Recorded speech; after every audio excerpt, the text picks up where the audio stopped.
माध्यमातून जे यू टाईपसाठी जी लोक आम्ही 1800 लोक आहोत, त्या 1800 लोकांना रुंदीकरणाच्या नावावरती यांनी 260ची BPMC ॲक्टनुसार आम्हाला एक नोटीस दिली होती।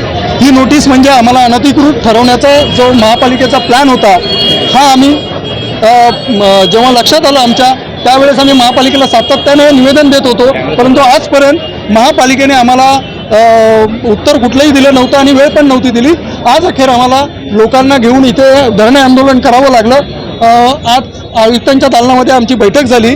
आयुक्तांनी स्पष्ट आम्ही आयुक्तांना सांगितलं की आम्हाला ही 260ची नोटीस, ज्याच्यामध्ये आम्ही अनधिकृत ठरणार आहोत आणि तिथे क्लस्टर योजना आली आहे, मग क्लस्टरमध्ये आमचं पुनर्वसन कसं करणार, हा सगळा जो मुद्दा महत्त्वाचा असल्यामुळे त्यांना आम्ही 260ची नोटीस ही रद्द करा सांगितलं आहे। त्यानंतर आमचं आहे तिथेच पुनर्वसन होणार, याची शाश्वती तुम्ही दिली पाहिजे।